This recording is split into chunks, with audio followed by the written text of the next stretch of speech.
Bismillahirrahmanirrahim. Assalamualaikum warahmatullahi wabarakatuh. Alhamdulillahi wa kafa wassalatu wassalamu ala rasulillahil mustafa wa ala alihi wa sahbihi wa man wafa wa ba'd. Fa ya ahbaballahi wa ahbaba rasulihi sallallahu alaihi wasallam, usi nafsi wa iyyakum bitaqwallahi faqad fazal muttaqun fala tamutunna illa wa antum muslimun. Faqala ta'ala ya ayyuhalladzina amanu taqullaha haqqa tuqatih wa la tamutunna illa wa antum muslimun. Saudara-saudariku dimanapun Anda berada, Alhamdulillah jumpa kembali dalam kajian Aku Suka. Ayo kultum sejenak untuk berbuka. Insya Allah kita sudah masuki hari ke-14 di bulan Ramadan tahun ini. Alhamdulillah tanpa terasa sudah 2 pekan kita menunaikan ibadah siam. Semoga siam kita diterima oleh Allah Subhanahu wa Ta'ala, salat-salat kita, doa-doa kita dikabulkan, dan tentunya ada parameter penerimaan itu. Ya, bisa kita cek dalam diri kita, khususnya pada peningkatan amal saleh, kan? Kemudian keinginan untuk kuat mendekat kepada Allah dan menjauhi maksiat-maksiat yang dilarang. Ya, taatnya meningkat, maksiatnya harus ditekan, semakin menurun. Dan terdapat satu motivasi kuat ya untuk terus meningkatkan nilai-nilai kemuliaan. Jika itu hadir sampai dengan hari ke-14, ini tandanya puasa kita berhasil. Tinggal kita lihat aja perbandingan dengan sebelumnya. Ya, hari-hari sebelumnya seperti apa peningkatannya. Tapi kalau misalnya hari pertama semangat meningkat, selanjutnya agak menurun, bahkan agak mulai dianggap biasa seperti hari lainnya, itu waspada. Ya, nah itu warning, ya itu mesti ada peringatan bagi diri kita bahwa ada sesuatu yang salah ini, ada sesuatu yang harus diperbaiki cepat. Kita harus peka untuk melihat ini, karena belum tentu kita bisa mendapati Ramadan. Jangankan tahun mendatang, esok hari belum tentu tiba untuk kita. Ya, karena itu setiap detik kita manfaatkan, karena seperti saya sampaikan bahkan dalam kajian Madrasah Imam Al-Bukhari bahwa Ramadan itu 24 jam. Teman-teman, 24 jam Allah turunkan ampunan khususnya untuk kita, ya kan? Man shoma ramadhana imanan wa ihtisaban ghufira lahu ma taqaddama min dhanbi. Man qama ramadhana imanan wa ihtisaban ghufira lahu ma taqaddama min dhanbi. Man qama lailatul qadri imanan wa ihtisaban ghufira lahu ma taqaddama min dhanbi. Siang malam. Ya, sama siam dari mulai subuh sampai dengan maghrib. Qiyam dari mulai ma'al isya sampai menjelang dengan fajar. Bahkan di waktu sahar kita istighfar, ya, wal mustaghfirina bil ashar wa bil asharihum yastaghfirun. Jadi semua ada waktu untuk itu semua. Nah, kalau kita gagal memanfaatkan itu, sungguh sayang. Sungguh sayang. Komen pertama malaikat Jibril alaihissalam yang disampaikan kepada Nabi, raghimah an farajulin, kan, atau ditafsirannya bu'dan, ya bu'dan liman adraka ramadhana falam yughfar lahu. Raghimah an farajulin, sangat disayangkan, jauh dari rahmat Allah, sungguh keterlaluan, kan? Liman adraka ramadhana falam yughfar lahu, orang yang sudah disampaikan ke bulan Ramadan oleh Allah Subhanahu wa Ta'ala tapi tak mampu menjadikannya peluang untuk mendapatkan ampunan dari Allah Subhanahu wa Ta'ala. Waliyadzubillah, kita bermohon saling mendoakan, menguatkan pada diri kita untuk jadi lebih baik dan bersih dalam pandangan Allah Subhanahu wa Ta'ala. Baik, dalam ikhtiar itu kita juga mencoba untuk mendalami tuntunan dalam syariat kita, dan di antara sekian tuntunan yang paling pokok dan paling menentukan dalam hal kehidupan dunia bahkan akhirat kita, seperti sering saya tekankan dalam setiap pertemuan bahkan, yaitu salat. Yaitu salat. Sekali lagi, salat menentukan akhir muara kehidupan kita di akhirat. Amalan pertama yang akan dihisab seperti yang saya sampaikan hadis Nabi SAW, inna awwala ma yuhasabu bihil abdu yawmal qiyamati as-salat. Ya, idza salahat salah sairu amali wa idza fasadat fasada sairu amali. Sungguh amal pertama yang akan dihisab oleh Allah Subhanahu wa Ta'ala di hari kiamat adalah salat. Jika baik salatnya, menentukan kebaikan amal lainnya. Jika jelek, ini bermasalah, akan menjadi pertanda jeleknya amal-amal yang lain. Ini persoalan, kan? Nah, di dunia juga pernah saya sampaikan di awal jumpa kita bahwa salat menjadi gerbang segala kebaikan-kebaikan yang datang dari Allah langsung kepada kita.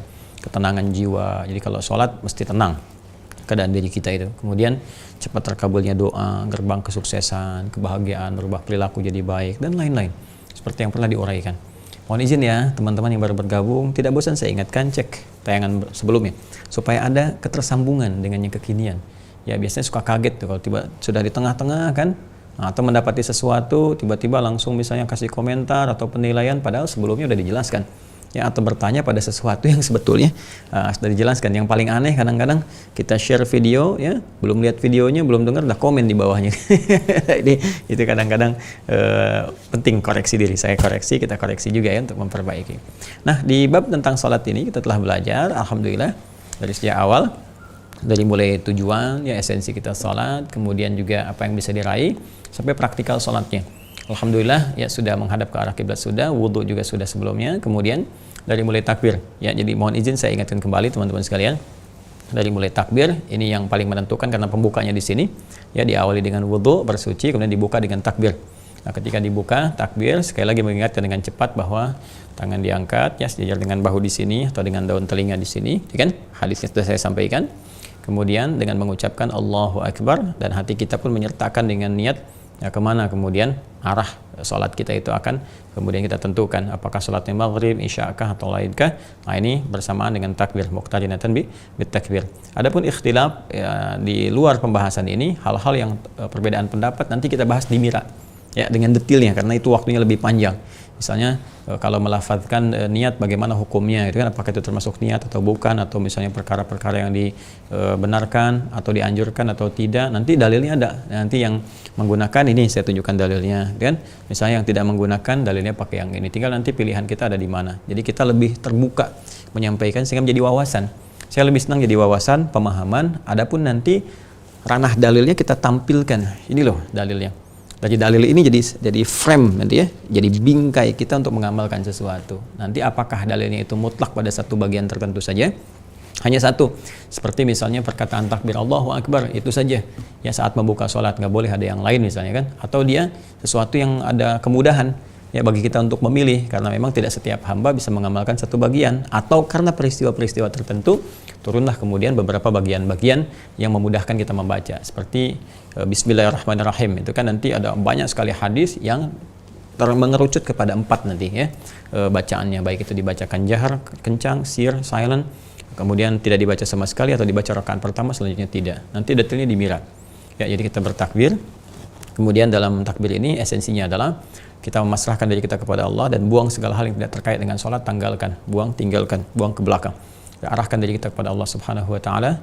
Kemudian di sini teman-teman sekalian, rasakan dalam jiwa kita, terjemahkan di pikiran kita Allah Maha Besar, rasakan dalam jiwa kita bahwa sekarang kita menghadap Allah yang Maha Besar. Mungkin menghadap diri kita yang terakhir gitu kan. Wa annahum ilaihi raji'un, seperti dalilnya pernah saya sampaikan. Lalu di sini kita memohon kepada Allah dengan segenap kerendahan hati kita, karena mungkin kita banyak salah dan sebagainya, karena tak mampu menjaga hati ini kan, sehingga banyak berbuat salah. Kita mencoba menutup dengan kebaikan-kebaikan. Lalu kita bacakan kemudian doa iftitah atau istiftah yang Allahumma ba'id, juga yang wajah tuh gitu kan. Nah, itu sudah saya sampaikan semua dalilnya, tinggal kita kemudian mana mau pilih yang mana untuk mengamalkan. Termasuk saya terangkan pula yang memadukan dengan Allahu Akbar kabira gitu kan, walhamdulillahi katsira, itu juga boleh. Nanti ada 9 di situ, setidaknya kurang lebih ada 9 yang bisa kita pilih-pilih sesuai dengan kesempatannya. Lagi-lagi di mira nanti kita akan detailkan. Ya bahkan ini saya bawakan hadis Muslim karena kemarin kita bicara tentang Sahih Muslim. Ini yang saya punya ya. Ini yang saya punya. Saya mungkin akan mencoba dalam beberapa kesempatan kalau menyebut hadis atau apa kita berikan tunjuk kitabnya. Karena dulu pernah beberapa dan saya tidak terlalu menanggapi juga gitu ya. Ada beberapa yang kadang menyoal itu setelah dicari saya nggak ada, bahkan bukunya sama, tempatnya sama, ini sama. Saya tanyakan di mana, nggak bisa menampilkan kitabnya apa. Lalu saya tunjukkan yang punya saya, kemudian diam gitu kan. Dan itu tidak memberikan faidah. Nah, ini yang saya punya, saya dulu beli di Kairo. Ya di Khusainiyat belakang Al-Azhar dulu ya. Nah ini teman-teman sekalian ada 9 jilid dengan syarah Al-Imam An-Nawawi. Di sini ada hal yang sangat menarik di nomor hadis 601 di kitab ini, insyaallah halaman 105 ya. Bismillah. Halaman 105. Nah ini dia. Benar ya. Nah ini nih. Halaman 105 teman-teman sekalian. 105 terus hadisnya nomor ini dia ya kan 601 sini ya. Ya, hadis nomor 601, babnya tentang ma yuqalu baina takbiratul ihram, kitabul masajid wa mawadhi'as shalah. Ini yang jilid ketiga ya, jilid ketiga teman-teman sekalian. Nah, ini ada sesuatu yang menarik tentang bacaan Allahu Akbar kabira ya saat kita bertakbir. Di sini qala haddatsana Zuhair ibn Harb, haddatsana Ismail ibn Uliyyah, akhbarani Al-Hajjaj ibn Abi Uthman an Abi Zubair, an Aun ibn Abdullah ibn Utsbah an Ibnu Umar. Nah ini dari Ibnu Umar radhiyallahu taala anhuma. Ibnu Umar juga ini banyak nanti meriwayatkan hadis-hadis ya terkait dengan bacaan-bacaan. Ya termasuk juga ini nanti ada juga yang terkait dengan kunut ya dan sebagainya. Nanti selain Al Hasan juga kemudian beberapa bagian-bagian yang terkait dengan aspek fikih. Ya, karena Ibnu Umar ini Abdullah bin Umar. Ya, Abdullah bin Umar termasuk juga pakar fikih. Nanti ada Abdullah bin Abbas radhiyallahu taala anhuma, Abdullah bin Umar, Ibnu Khattab radhiyallahu taala anhuma, dan Abdullah ibnu Amr ibnu Al-As. Tiga Abdullah. Ya, nanti di kajian Madrasah Al-Bukhari atau pernah juga saya sampaikan, ya. Kemudian beliau menyampaikan, bainama nahnu nusalli ma'a Rasulillah sallallahu alaihi wasallam, tatkala kami sedang salat bersama Rasulullah sallallahu alaihi wasallam, idz qala rajulun minal qaumi, ternyata tiba-tiba kemudian ada seseorang yang berkata, ya, dari satu golongan, satu kelompok. Jadi ada beberapa, satu kaum itu kelompok, golongan, atau kalau kita bukan golongan kayak kita sekarang, ya, golongan ormas atau ini bukan. Jadi biasanya suku dari beberapa di Arab itu datang, misalnya ini suku ini datang, gitu kan, ya, mereka menyebutnya dengan kaum. Kaum, ya.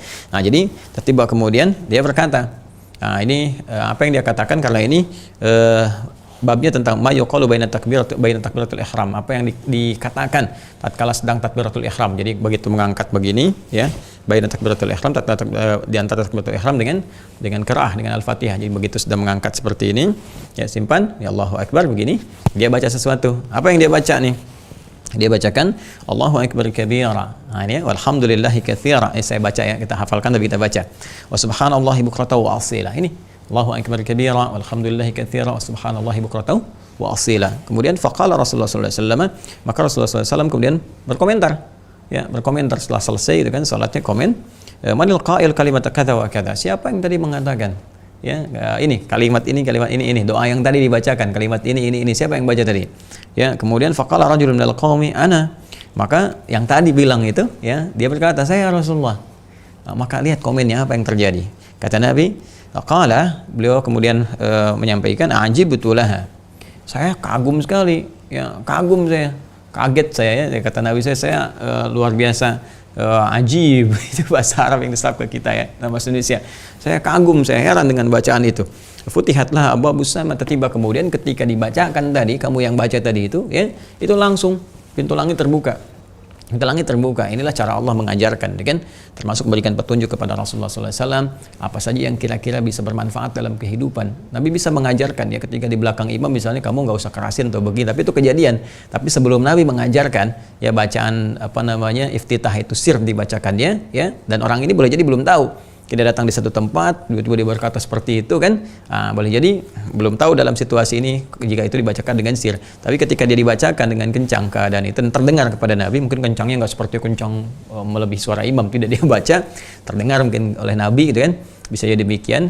Nah, terus di sini dikomen oleh Nabi sallallahu alaihi wasallam, ya, itu dahsyat sekali kalimatnya, gitu. Siapa yang baca tadi?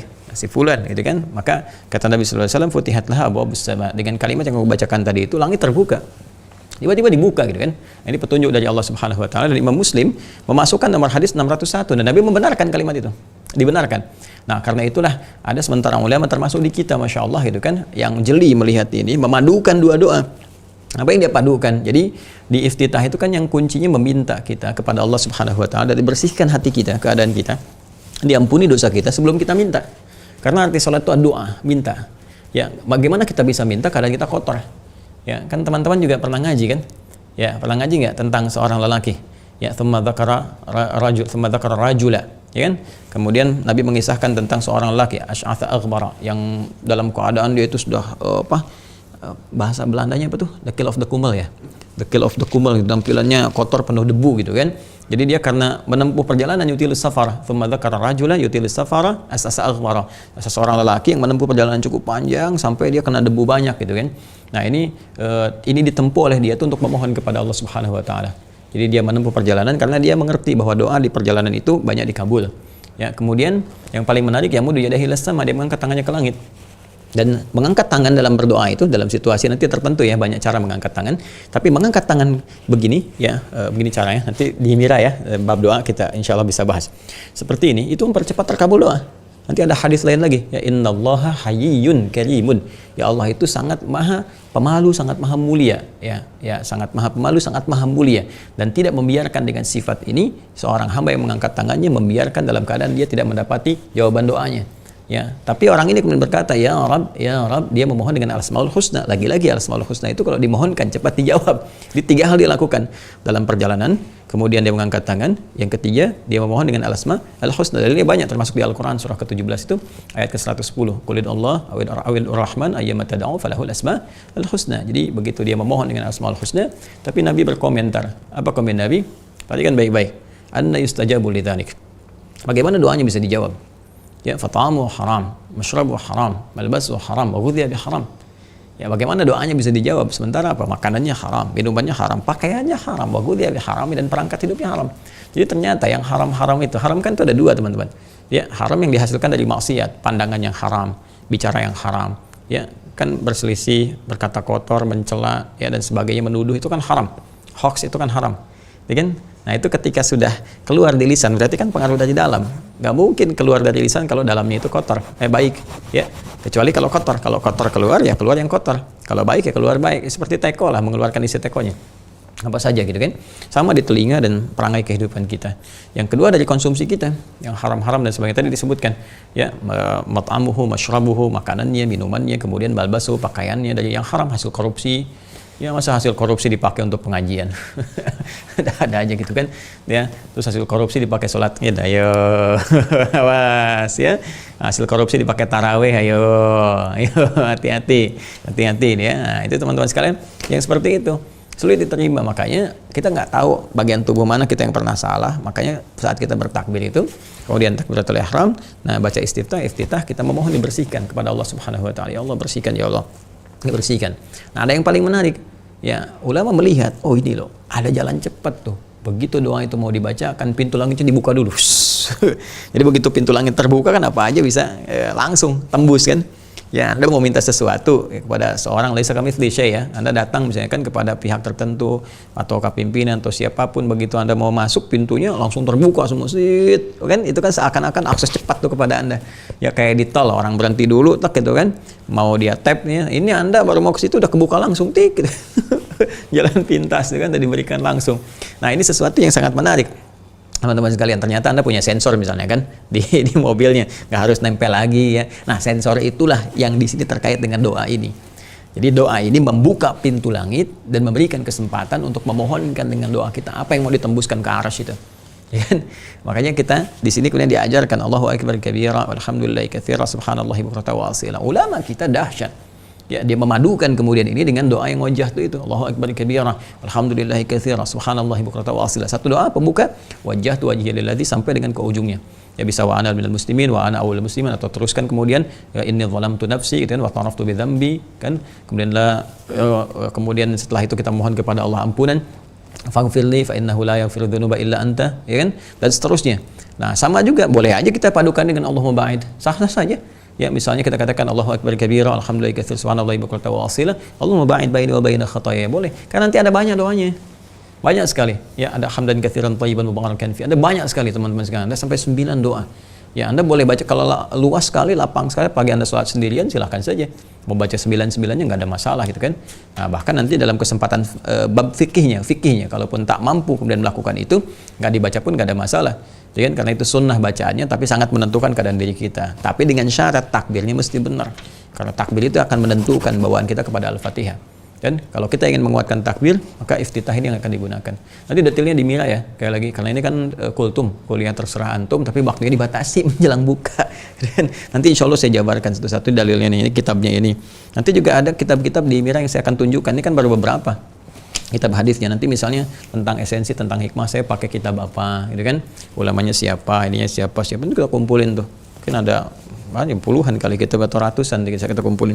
Ya, insya Allah nanti kita bahas. Nah, ini teman-teman sekalian. Jadi setelah itu kita masuk kemudian kepada permohonan doa lewat bacaan Al-Fatihah yang kemarin telah kita uraikan sampai ke bacaan iyyaka na'budu wa iyyaka nasta'in. Dan kalau benar bacanya, maka Allah menyampaikan langsung dalam hadis qudsi riwayat Imam Muslim nomor hadis 395, kan? Hadza baini wa baina 'abdi wa li 'abdi ma sa'al. Kalau benar ini yang dia bacakan ini, maka langsung di komen, yaitu jelas sekali, tegas sekali Allah menyampaikan, ini komitmen antara aku dengan hambaku, dan bagi hambaku apapun yang dia inginkan, kalau benar bacaan sampai di sini aku akan berikan.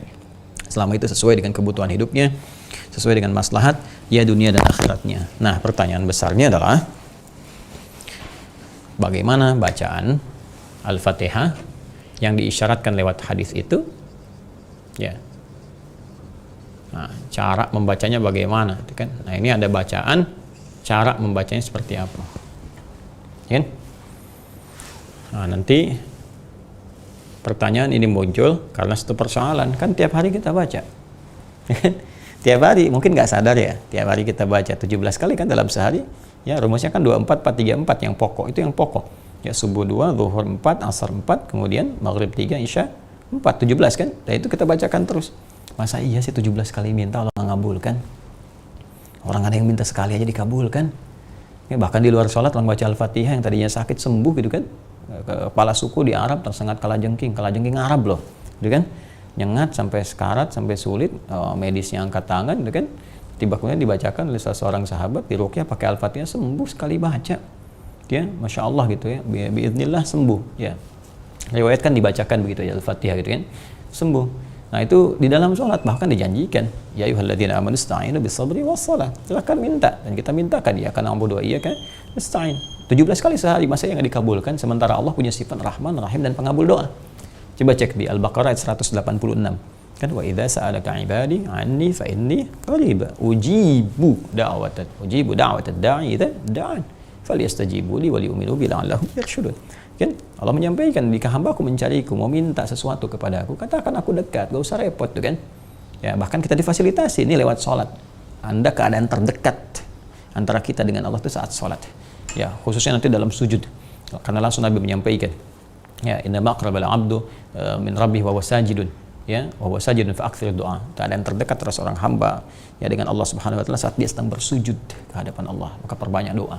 Ya kan? Nah, cuma dari Fatihah saja kita sudah punya banyak kesempatan. Hanya persoalannya yang sering kita bacakan, kenapa nggak muncul tanda-tanda pengabulan? Maka ada cara baca mungkin yang kurang maksimal di sini. Ya. Kemudian kasus keduanya nanti adalah jika memang kemudian Allah sudah menawarkan kepada kita minta apa saja, ya, itu berpotensi kita untuk diberikan, maka apa yang akan kita mintakan? Permintaan apa? Ya, permintaan utama apa yang kiranya bisa kita sampaikan kepada Allah untuk dikabulkan. Ini teman-teman sekalian. Ya. Nah, maka kita kembalikan ke sini untuk menentukan dua hal ini, mencari jawabannya lewat sanad hadis yang tersambung pada Rasulullah SAW. Kita kembali lagi kepada hadis yang kemarin disampaikan oleh sahabat siapa? Abu Hurairah di kitabnya Imam Muslim ya. Saya tuliskan kembali kitab salat. Karya Imam Muslim, Sahih Muslim. Ya. Jelas ya? Nah, bab tentang bacaannya saat istiftah, saat qiraah ya, saat qiraah Al-Qur'an ma yuqalu ba'da takbir, itu minal qiraah. Jadi apa yang dibacakan saat selesai takbir setelah istiftah ya. Jadi dari Al-Fatihah. Kemudian nomor rawinya sahabat Abu Hurairah. Kemudian nomor hadisnya 395. Kita bisa cek ya. Ya, sudah ya, yang kemarin yang saya sampaikan, Anda lihat edisi yang ke-13, saya runtutkan semua dengan sanad dan sebagainya. Saya kira tidak perlu diulang untuk kesempatan sekarang sehingga tidak memperlebar pembahasan dan memberikan tumpukan pada tulisan yang mungkin tidak terkait berkelindahan dengan apa yang akan kita bahas. Baik, mari kita lihat teman-teman sekalian. Kembali ke sini. Saya langsung bacakan hadisnya ya. Qala Rasulullah sallallahu alaihi wasallam, kan langsung ke Rasulullah sallallahu alaihi wasallam, qala Allah azza wa jalla, Allah Subhanahu wa taala berfirman, qasamtus shalah baini wa baina 'abdi nisfain. Aku membagi salat itu pada dua bagian antara aku dengan hamba-Ku. Jadi ada hak Allah, kata Allah hak aku yang berupa kewajiban hamba. Jadi ingat baik-baik teman-teman sekalian ya. Ketika menjadi hak Allah berarti kewajiban kita. Dan ada hak hamba yang menjadi kewajiban Allah Subhanahu wa taala. Insyaallah. Berarti di sini berlaku hak dan kewajiban. Ada hak dan kewajiban. Ada yang terkait dengan hak Allah Subhanahu wa taala, ada yang terkait dengan hak hamba. Nah, lihat baik-baik ya. Ini udah rumus kehidupan nih, yang termasuk dalam perkara dunia gitu kan. Menjadikan keseimbangan antara hak dan kewajiban. Nggak boleh kita nuntut hak ya yang di luar batas kewajiban kita. Ya, maka kalau kita ingin haknya sempurna, kewajiban harus sempurna. Jam kerja Anda di kantor dari jam 7 sampai dengan jam 5 misalnya. Dengan itu Anda mendapatkan gaji per bulan 5 juta. Tiba-tiba Anda tiap hari datang cuma jam 7 sampai jam 12, jam 7 jam 12, tapi Anda nuntut dibayar 5 juta. Nah, itu artinya melebihi. Ya, nggak sebanding dengan kewajiban yang ada, apalagi dengan tipu-tipu, nitip absen, macam-macam ini itu dan sebagainya. Nah, itu artinya Anda mengambil hak yang berlebihan. Nah, sedangkan urusan dengan Allah, semua harus pas ukurannya. Nggak bisa. Ya, Allah itu Khaliq, pencipta kita, nggak bisa main-main, maha mengetahui sebelum kita melakukan apapun. Jelas ya? Karena itu, teman-teman sekalian, penting kita penuhi hak Allah dengan sempurna di sini, sampai dengan bacaan Al-Fatihah, dengan kewajiban kita tunaikan kewajiban dengan sempurna, maka Allah pun akan menunaikan ya kewajibannya dengan sempurna untuk memberikan haknya kepada hamba. Jelas ya? Baik, nah sekarang di sini bagaimana kemudian cara kita memosisikan ini? Perhatikan baik-baik. Di sini ada sesuatu yang sangat indah sekali isyaratnya. Idza qala al-'abdu, jika hambaku, ya jika hamba, seorang hamba telah membaca Alhamdulillahi Rabbil Alamin. Dia sudah mulai baca Alhamdulillahi Rabbil Alamin. Kan? Perhatikan, nggak berhenti sampai di sini. Hadis yang mengatakan qala Allahu azza wa jalla. Qala Allahu azza wa jalla. Ini dia. Ini yang saya kotakin nih. Hamadani abdi. Ya, saya kasih contoh satu dulu ini. Ternyata bacaan kita yang menyampaikan Alhamdulillah Rabbil Alamin, semua pujian hanya milik Allah, segalanya hanya punya Allah yang menguasai semesta alam dan sebagainya. Maka Allah menjawab ini. Qala Allah azza wa jalla. Kan? Ternyata dijawab oleh Allah, Hamadani abdi. Hambaku sedang memujiku. Nah, ini memberi kesan kepada kita bahwa terdapat dialog dalam sholat, karena sifatnya nanti gaib, kita tidak bisa menatap Allah saat ini selama di dunia. Nanti di akhirat insyaallah diberikan kesempatannya dengan turunnya Quran surah 75 Al-Qiyamah ayat 22 sampai 23, wujuhu yawma idzin nadhira ila rabbiha nadhira. Nanti banyak wajah yang berseri-seri di hari kiamat, ya Allah, karena diberi kesempatan menatap kepada Rabb yang selama ini tak mampu kita tatap. Ya? Nah, tapi di sini kita meyakini betul bahwa apa yang kita sampaikan dijawab oleh Allah. Ada jawaban. Ya, artinya apa? Di sini ada penguat di hadis ini yang memberikan kesan tegas bahwa kita ini sedang menghadap Allah. Dan setiap yang kita lakukan, apa yang kita katakan, itu direspon, diawasi, diamati, diperhatikan dengan sangat seksama, dengan sangat tajam, melebihi apapun. Laisa kamitslihi syai'. Ya. Nah, ini memberikan kesadaran kepada kita teman-teman sekalian bahwa ini loh, di hadapan kita ada Allah yang mengamati. Jadi kalau Anda, nih konsekuensinya ya, konsekuensi cara berpikirnya. Kalau Anda sekarang sedang berbicara dengan pimpinan Anda misalnya di pekerjaan, taruhlah di militer dengan komandannya ya, komandan tertinggi bahkan misalnya, panglima TNI taruhlah demikian misalnya, atau di kepala staf di bagian satuan Anda misalnya, apakah darat, laut atau udara, atau di Polri misalnya kan, dengan Kapolrinya, ataukah langsung misalnya dengan pimpinan tertingginya di satu tempat kenegaraan, presiden kah, atau di provinsi gubernur kah dan sebagainya. Anda di hadapan Anda, kan? Terus Anda ingin menyampaikan kalimat. Pertama, mungkin nggak Anda sampaikan seenaknya aja. Sambil begini misalnya, ya Pak, gini, mungkin nggak? Yang kedua, mungkin nggak tata kalimat Anda itu dibuat asal nggak beraturan? Ya Anda misalnya yang tadinya mau sampaikan, yang saya hormati, misalnya ya Bapak Panglima, ini ada situasi begini, misalnya kan, terus Anda dengan santai mengatakan, ya, Cang Caya Om Maci, Bapak Panglima, mungkin nggak mengatakan begitu? Ya, Cang Caya Om Maci, Bapak Direktur, mungkin nggak begitu? Ya mungkin seketika Anda akan diberhentikan. Ya, mungkin Anda akan dimutasi, tempatkan pada yang lain. Ini nggak cakep nih, nggak benar nih, nggak serius nih. Padahal Anda tadinya mungkin mau dipromosikan jabatan, kan? Mau diberikan sesuatu, mau diberikan solusi dan sebagainya. Tapi karena cara Anda tidak serius, maka bagaimana bisa diberi? Kesan pertama yang muncul apa? Ya, nggak ada sesuatu yang memberikan respon. Ya, harusnya kan kesan pertama begitu menggoda. Selanjutnya terserah Anda. Ya, dalam konteks kehidupan dunia kan begitu kan. Tapi ini kesan pertama udah nggak enak. Ya, kesan pertama udah nggak enak gitu kan. Ya, apa yang sekarang mau kita bawa situasi itu kepada Allah? Ya sangat jauh, John. Ya, keterlaluan menurut saya. Karena itu kok bisa ada orang menghadap Allah nggak pernah memperhatikan kata-katanya. Karena itu penting kita belajar tentang ini teman-teman sekalian. Pertama dari bacaan, benarin dulu bacaan kita nih. Benerin dulu. Makanya di Quran itu ada tajwid, membaca dengan benar, mendatangkan setiap hak hurufnya, kan? Alhamdulillahi Rabbil Alamin, bacakan dengan benar. kan? Kita belajar. Ya, jangan sekedar hafal tapi salah baca gitu kan. Ya, contoh ada yang baca misalnya, mohon maaf ya, ini masukan ya, karena lidah kita itu oleh Allah Subhanahu wa taala diberikan kemudahan untuk baca Al-Fatihah. Ya, sampai kita mampu. Kalau selama belajar nggak ada masalah. Selama belajar kita itu dianggapnya malah 2 kali lipat ya kemuliaannya dibandingkan orang yang sudah lancar, walaupun yang lancar disertai malaikat. Tapi diapresiasi melalui lisan Nabi 2 kali lipat. Ya wallazi yatata'ta wa huwa syaqun 'alaihi falahu ajran. Siapa yang berusaha keras membaca terbata-bata itu kan, dia berusaha keras membacakannya, bahkan lisannya mungkin nggak seketika langsung bisa, itu diapresiasi dalam rangka belajar sampai dia bisa. Ya, 2 kali pahalanya. Tapi kalau sengaja mempertahankan sesuatu salah itu, nggak mau belajar, itu yang repot. Ya, contoh misalnya, Alhamdulillahirabbil alamin. Ini ain. Kan? Ain. Tempatnya wastul halaq di sini. Ya. Ya, sama dengan ha. Ya. Ha ini wastul halaq. Ya. Jadi ada aqsal halaq, ada adnal halaq, ada wastul halaq. Ini wasatul halaq di sini. Ya, ain dan ha, ha dan ha. Ya, tiba-tiba kemudian ada yang baca a misalnya, tempatnya pindah ke sini. Ya, di sini ke adnal halaq. Di sini ada a dengan ha di sini, ha dengan a terbuka. Alih-alih dibaca ain, dibacanya hamzah. Waliya'zubillah. Ya, kita berlindung kepada Allah. Misal ada orang baca di luar Quran, dia baca Rabbul Alamin a. Ya, alam dengan alam itu beda. Alam itu alam. Ya, yang menjadi tanda. Alam itu asalnya tanda sebetulnya. Ya, seakar sama dengan kata alamat. Tanda.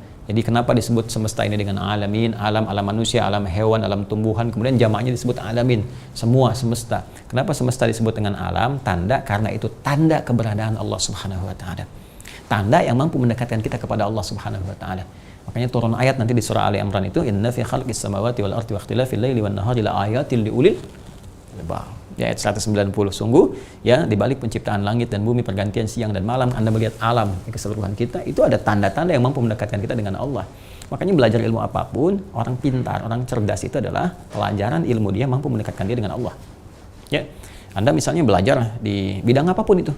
Ya, mau Anda masuk geologi misalnya, kan geologi itu nyari-nyari batu apa untuk minyak, untuk mineral, untuk sebagainya. Jadi kalau paham nih siapa yang bisa membuat batu seperti ini? Beda cirinya, kayak ada kodenya kayak apanya, mustahil. Itu kan tanda dari Allah. Mustahil manusia, tanda dari Allah. Harusnya membuat kita lebih dekat dengan Allah.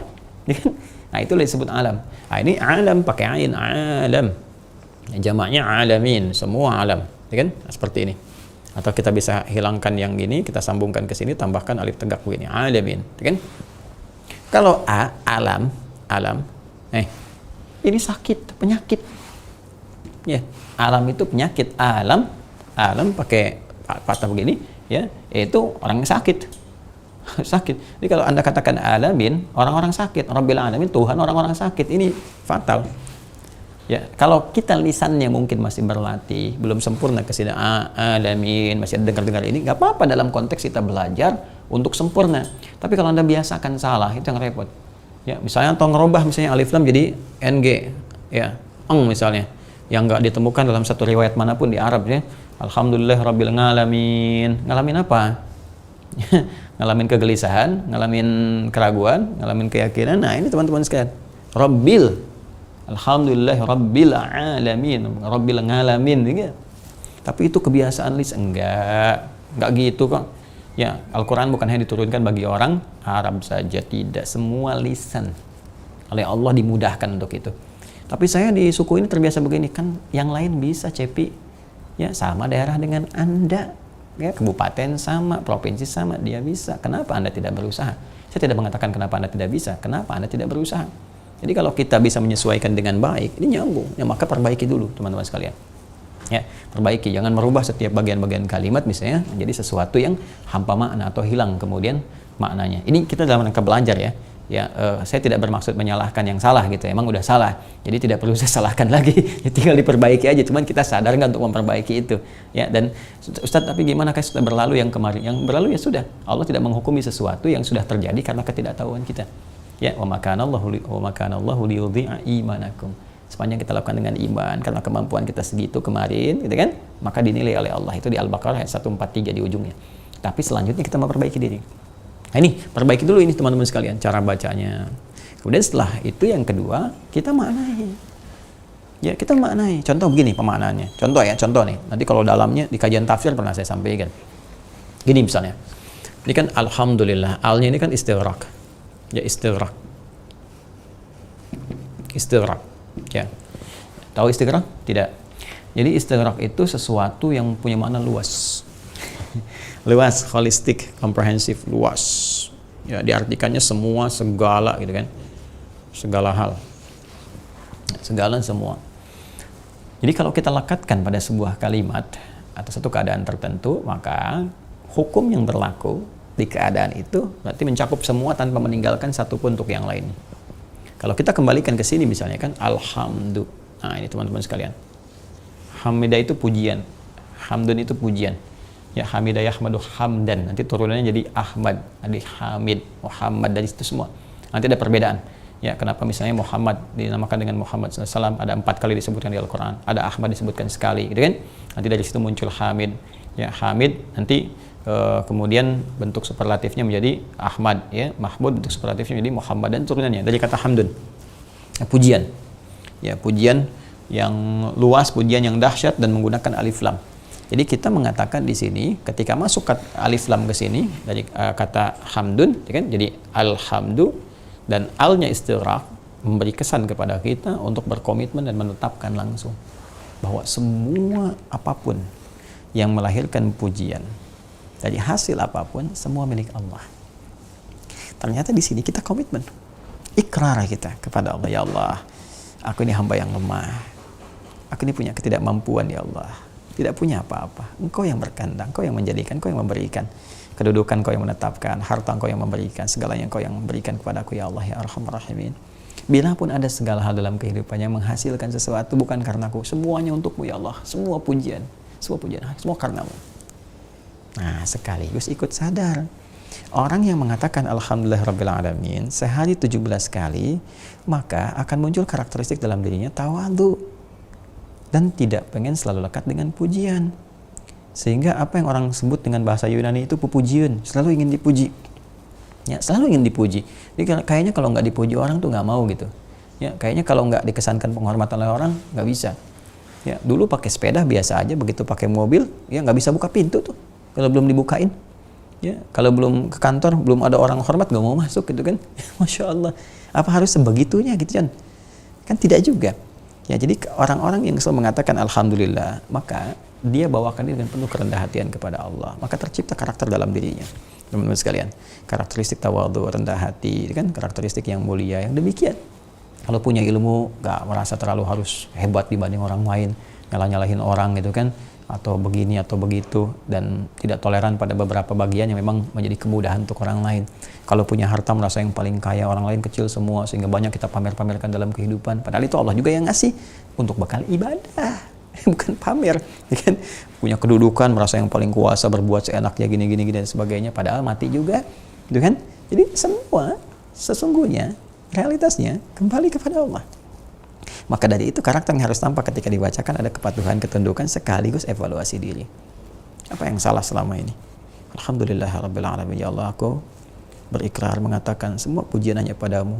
Aku mohon ampun dalam kehidupan, kadang-kadang sering merasa dalam hidup ingin dipuji orang, muncul riaknya, muncul begini, begitu dan sebagainya. Ini banyak termasuk menimpa para ustadz juga, dan tolong doakan saya, doakan juga gitu ya. Dan karena beberapa bagian kan kita muncul di YouTube macam-macam dan sebagainya, media sosial gitu kan. Kadang ada dorongan-dorongan hati, setan datang begini, nih, kamu diginiin, kamu di komen begini, kamu digitu.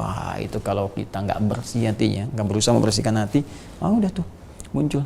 Kayaknya terbang kawan gitu kan, ternyata jatuhin setan, boom, itu yang bahaya. Nah, maka dari sini teman-teman sekalian, ini penting kita menghadirkan penghambaan kepada Allah Subhanahu Wa Taala dan merasakan bahwa apa yang kita bacakan itu akan dijawab oleh Allah. Bacaan seperti ini yang penuh dengan penghayatan, penuh dengan kebaikan, itu yang dijawab. Hamadani abdi, hambaku tulus memujiku. Ya cuman baca. Alhamdulillahirrahmanirrahim, alhamdulillahirrahmanirrahim, misal gitu kan, dibacakan demikian. Ya, bagaimana ini bisa turun? Ya, Ar-Rahmanir-Rahim. Ketika mengatakan Ar-Rahmanir-Rahim, Allah jawab, Athna alayya abdi. Ya, ketika kita merasakan bahwa Masya Allah, Rabbil Alamin, saya sedang berhadapan dengan semua semesta. Anda kebayang nggak sih? Misalnya begini ya, di militer lah, Anda prajurit level bawah gitu kan, baru daftar, ketemu langsung Panglima tertinggi, Panglima TNI. Bayang nggak? Perasaannya bagaimana? ada deg-degan, ada ini, ada itu macam-macam. Itu baru panglima dalam kesatuan Anda, di militer Anda, itu kan tingkat dunia. Dunianya pun baru di Indonesia misalnya atau di negara tertentu. Sekarang Anda akan berhadapan dengan segala yang memimpin. Pemimpin segalanya, yang punya kuasa dari segalanya. Masa iya sih nggak ada perasaan kita, perasaan khusyuk, ya, perasaan menghadirkan khasyah dalam diri kita itu, rasa takut mendalam di hadapan Allah gitu kan, rasa kita menundukkan jiwa dan hati. Masa nggak ada perasaan begitu? Imannya kemana sih sebenarnya? Imannya kemana gitu kan? Ya, saya ada di sini Ustaz, nama saya iman, bukan Anda yang saya cari. Ya, yang saya ingin katakan adalah dalam jiwa kita ini mesti ada perasaan itu. Orang beriman ini dibacakan Quran langsung gemetar keadaan dirinya, ya, langsung bertambah keimanannya. Wa idza tuliyat 'alaihim ayatu zadatuhum imana wa 'ala rabbihim yatawakkalun. Bertambah imannya dan tawakalnya, hubungan dengan Allah semakin meningkat. Ini berhadapan dengan Allah, dia rasakan demikian. Maka dari itu dikuatkan oleh Allah Ar-Rahman Ar-Rahim. Sekalipun aku, kata Allah, penguasa semua semesta dan sebagainya, tetap punya sifat Rahman dan Rahim. Rahman dan Rahim. Ya, Rahman, pemberi dalam urusan dunia. Tuh, udah dibuka. Aku punya sifat pemberi dalam urusan dunia seluas-luasnya. Sepanjang bekal itu akan menjadikan hamba dekat denganku, kata Allah. Ar-Rahim, penyayang akhirat. Ketika engkau menggunakan bekal dengan benar, iman kepada Allah, maka mendapatkan rahmat Allah di akhirat. Rahmat hanya diberikan pada hamba-hamba Allah yang iman kepada Allah di akhirat. Makanya iman itu kunci. Kunci pertama kali dari semua amal. Begitu iman ada, maka iman akan membimbing amal jadi soleh. Maka iman digandeng dengan amal saleh. Ini kunci masuk surga untuk dapat rahmat Allah. Al-Baqarah ayat 25. Wa basyiril ladzina amanu wa amilus shalihat anna lahum jannatin tajri min tahtihal anhar. Jadi sebelum amal saleh, iman dulu. Nah, Anda beramal walaupun baik, enggak disebut soleh. Enggak disebut soleh. Ya, tanpa iman. Kalau enggak ada iman enggak bisa soleh. Makanya orang-orang baik yang enggak punya iman, kan di dunianya dia mencoba begini begitu, tapi dia memilih enggak beriman, maka akhirat hukumnya beda.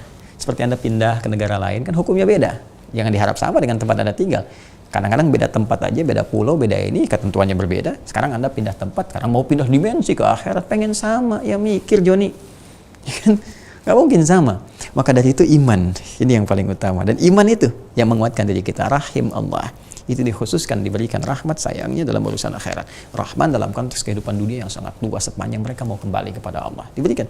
Nah, ini udah dibuka kuncinya. Ketika menyebutkan Ar-Rahman Ar-Rahim, kata Allah, Asna alayya abdi, hambaku tengah menyanjungku. Asna alayya abdi, hambaku tengah menyanjungku. Maka Malik Yaumiddin, kan? Wah, inilah dia sang raja yang menguasai segalanya. Ya, ad-din di sini bisa berarti kiamat, bisa berarti kamat tadi nutudan, ya, pembalasan dari Allah. Balasan ini dalam konteks akhirat, dibalas apa yang kita kerjakan selama di dunia ini, dibalas di akhirat nanti. Dan dalam konteks doa kita pun apa yang mau diminta akan dikabulkan. Kamat tadi nutudan seperti engkau lakukan itu akan dibalas. Nah, sekarang kalau Anda dalam konteks sholat saja, kita belum bicara akhirat, benar di sini, maka akan dibalas oleh Allah. Apa balasannya? Iyyaka na'budu wa iyyaka nasta'in. Ya Allah, sekarang hamba menunaikan sholat, menghamba kepadamu, menetapkan kau sebagai Tuhan, ya Allah. Tiada Tuhan yang lain. Hamba pasrah kepadamu, hamba menyembahmu, hamba mohon kepadamu. Wa iyyaka nasta'in. Hamba punya kesulitan, punya permohonan kepadamu, ya Allah, hamba mohonkan. Dan ayat sebelumnya mengatakan apa? Malik Yaumiddin, ya, Allah raja, penguasa yang membalas segala hal yang diberikan kepadanya. Din, ad-din. Ya, ad-din kama tadi itu, dan segala hal yang dikerjakan akan dibalas. Karena itu disebut dengan ad-din karena semua amalnya akan dinilai oleh Allah dan diberikan balasan. Ya? Nah, maka apa yang terjadi ketika Anda menghamba kepada Allah? Maka apa balasan yang Allah berikan kepada kita? Itu yang dimaksudkan hadza baini wa baina 'abdi wa li 'abdi mas'al. Ini perjanjian antara aku dengan hambaku dan bagi hambaku apapun yang dia mohonkan sepanjang itu menjadi kebutuhan dunia dan akhirat dia. Itu maksudnya. Jadi ketika kita paham ini ayat satu ayat dengan yang lainnya terkorelasi dengan baik, nggak akan sembarangan baca Al-Fatihah. Nggak akan sembarangan. Ya, sayang teman-teman sekalian, sayang nih kalau nggak dimanfaatin. Ya, karena abudu itu sayang. Ya, kalau cuma kita formalitas saja, ya tuntutan banyak, pengen gini, pengen gitu, terus nuntut mana buktinya ya Allah, ya andainya nggak benar, bagaimana pembuktian bisa turun? Kan? Nah, maka ketika Allah menyampaikan hadza baini wa baina 'abdi wa li 'abdi mas'al, ini perjanjian antara aku dengan hambaku dan bagi hambaku apapun yang dia minta aku akan berikan sepanjang maslahat untuk dunia dia dan untuk akhirat dia. Kan? Sampai di sini. Kalau kita benar, dipersilahkan. Sekarang pertanyaannya, kalau kita diberi kesempatan untuk meminta apa pun dikabulkan, mau minta apa coba? Persis sama dengan misalnya kesempatan sekarang, saya kasih 10 juta misalnya, dan silahkan masuk ke mall, masuk ke pasar, saya beri waktu 1 menit untuk menghabiskan 10 juta ini. Contoh ya, contoh, ingat, contoh. Bukan nanti Anda tiba-tiba datang ke Bekasi ke Antum, ini sudah dijanjikan nih mau ngetes, saya mau. Enggak, contoh. Nah, pertanyaan saya, apa yang mau Anda beli? Bingung kan? Bingung.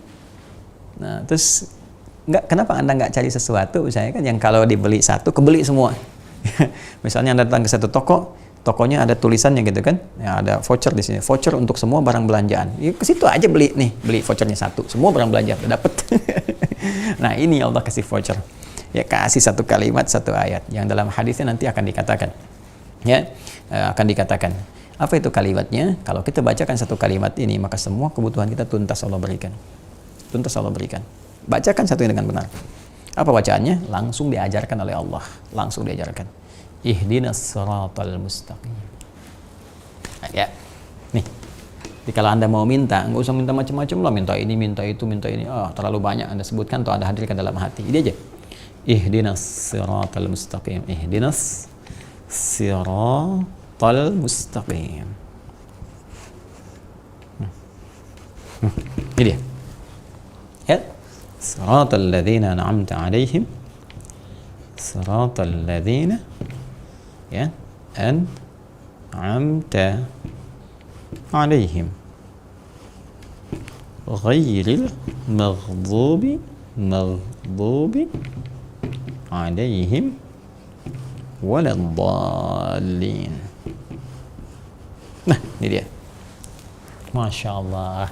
Ini kalimat yang diajarkan. Dan langsung hadis qudsinya mengatakan, begitu Anda bacakan, wa idza qala al-'abdu ihdinas siratal mustaqim, siratal ladzina an'amta 'alaihim ghairil maghdubi 'alaihim waladdallin. Apa artinya? Ya, maka qala Allah azza wa jalla, Allah langsung menjawab, wa li'abdi ma sa'ala. Ini yang diminta hambaku.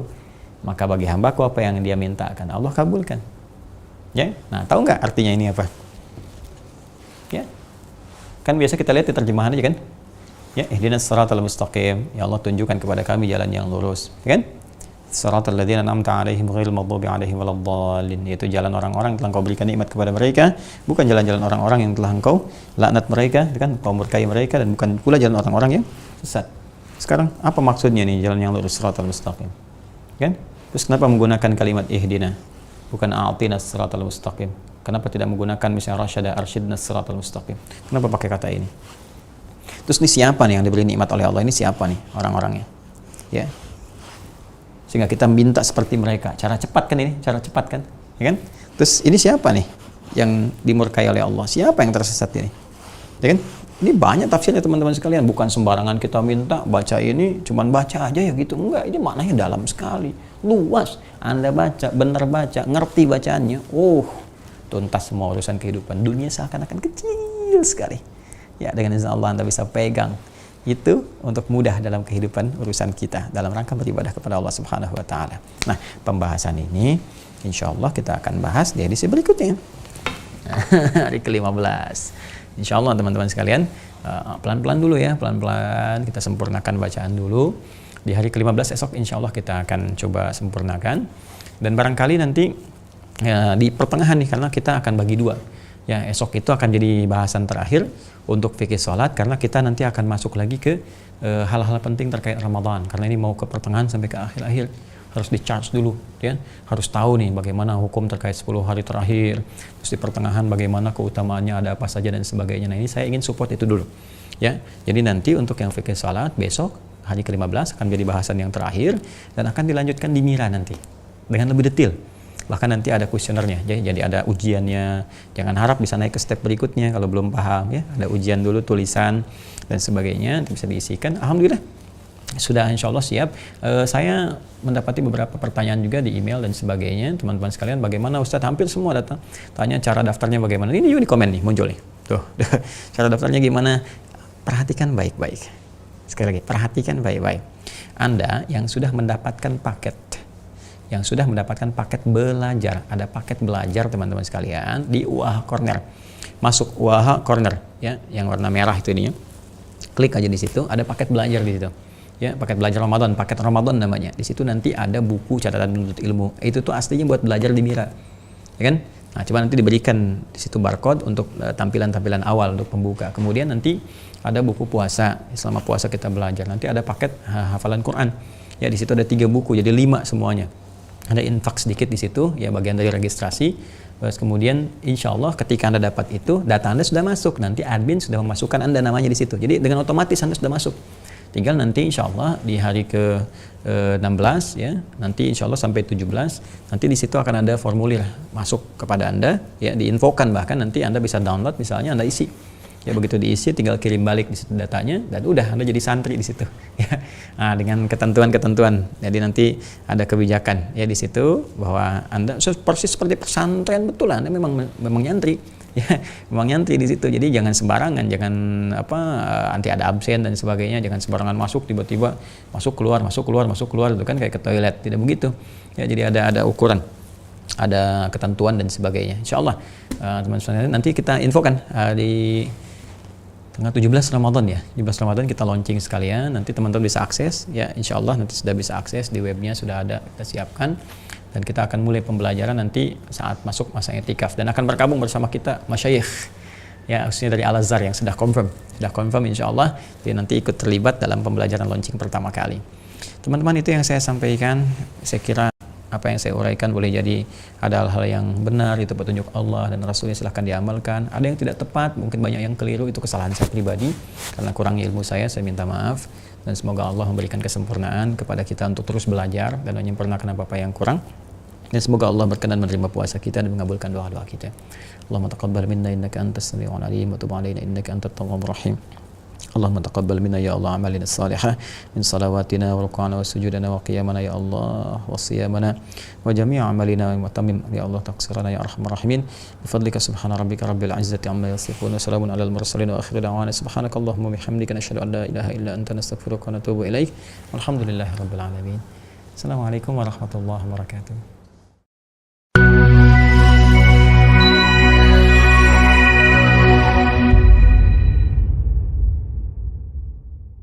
Bismillahirrahmanirrahim. Assalamualaikum warahmatullahi wabarakatuh. Alhamdulillah, wassalatu wassalamu ala rasulillah wa ala alihi wa sahbihi wa man wala wa ba'd. Saudara-saudariku dimanapun Anda berada, izinkan saya di Hidayat menyapa Anda dan mendoakan kita semua. Semoga Allah subhanahu wa ta'ala menyayangi kita, merahmati kita, dan mengampuni dosa-dosa kita. Terlebih saat ini, saat saya menyampaikan informasi, Alhamdulillah, ini berada di hari Jumat, tanggal 11 Ramadan tahun 1442 Hijrah. Semoga Jumat ini lebih berkah, lebih baik, lebih mulia dibandingkan hari-hari sebelumnya. Izin untuk meraih keberkahan dimaksud, kita berikhtiar. Di antara ikhtiar itu, Alhamdulillah, kita punya informasi bagus saat ini, istimewa, yaitu hadirnya pesantren virtual. Dan mungkin pertama, ya, boleh jadi pertama yang disampaikan di Indonesia atau bahkan di dunia, yang secara formal. Ya, formal akan menghimpun teman-teman, mengajak belajar Islam dengan konteks yang khusus, masuk pesantren ya, secara online. Kita perkenalkan Mira ya, Mira Mahad Islam Rafiatul Akhyar, yang diharapkan semua yang belajar di sini bisa meningkat keilmuannya, kedekatannya dengan Allah, dan berubah jadi lebih baik. Yarfa'illahu alladhina amanu minkum walladhina utul ilma darajat ya kuntum khairan ummah. Ya, jadi lebih bagus, umat yang baik, lebih mulia, ilmunya banyak meningkat. Mira ini teman-teman sekalian insya Allah akan menghimpun siapapun yang ingin belajar tentang Islam tanpa batasan, sepanjang dia bisa mengikuti dan belajarnya formal. Ya, ada pembelajaran khusus, ada materi-materinya dari mulai akidah sampai dengan fikih, muamalah, bahkan sampai ke bahasa Arab. Ya, itu akan dihubungkan lewat sistem yang khusus dan pengajar-pengajar dari dalam dan luar negeri. Baik saya sendiri tentunya yang terlibat, ada yang nanti dari Al-Azhar, dari tempat-tempat lain juga terhubung dengan kita semua dalam pesantren Mira Mahad Islam Rafiah Akhyar. Insya Allah ini akan dilaunchingkan secara formal tanggal 17 Ramadan, dan untuk masuk ke sini teman-teman sekalian sederhana sekali. Ya, sederhana sekali. Teman-teman bisa masuk melalui registrasi yang nanti admin kami akan menyampaikannya melalui aplikasi Waha Corner. Jadi yang di sini ada Waha Corner. Ya, di Waha Corner itu nanti ada paket ini 5 buku yang memang kami siapkan untuk belajar ya, di Mira khususnya, yaitu nanti ini penuntut ilmu, catatan penuntut ilmu spesial Ramadan, karena nanti Mira akan kita launchingkan tanggal 17 dan persiapan belajar. Ya, nanti ada di sini sebagian materinya, kemudian khusus bahasan tentang puasa, dan selebihnya adalah 3 terkait dengan paket menghafal Al-Quran ya, Nah, memang ada infak sedikit di sini, tapi itu pun akan dikembalikan kepada jariah kita. Anda dapatkan lewat WH Corner, dan yang telah mendaftar ada sekitar 4.000 orang yang masuk sampai dengan hari ini kurang lebih. Itu akan otomatis oleh admin kami akan dimasukkan di input datanya dan disampaikan formulir untuk diisi. Jadi teman-teman yang menerima formulir di situ teman-teman akan ditawarkan untuk bergabung. Kalau Anda berkenan silahkan. Dan nanti secara otomatis akan terhubung di Mira menjadi santri online ya Mira Ma'had Islam Rafiah Akhyar, dan semua akan formal. Tanggal 17 Ramadan kita akan sampaikan informasinya secara detail insyaallah. Mudah-mudahan ikhtiar ini diridhoi oleh Allah Subhanahu wa taala menjadikan basic pesantren formal pertama yang hadir di dunia online, dan nanti akan dikuatkan di offline-nya. Alhamdulillah kami telah dapatkan SK dari Kemenkumham juga untuk pendirian offline-nya di tempat yang kami sedang khususkan saat ini, dan mudah-mudahan diberkahi oleh Allah Subhanahu wa taala. Demikian Adi Hidayat mengajak Anda bergabung dengan Mira Ma'had Islam Rafiah Akhyar. Assalamualaikum warahmatullahi wabarakatuh.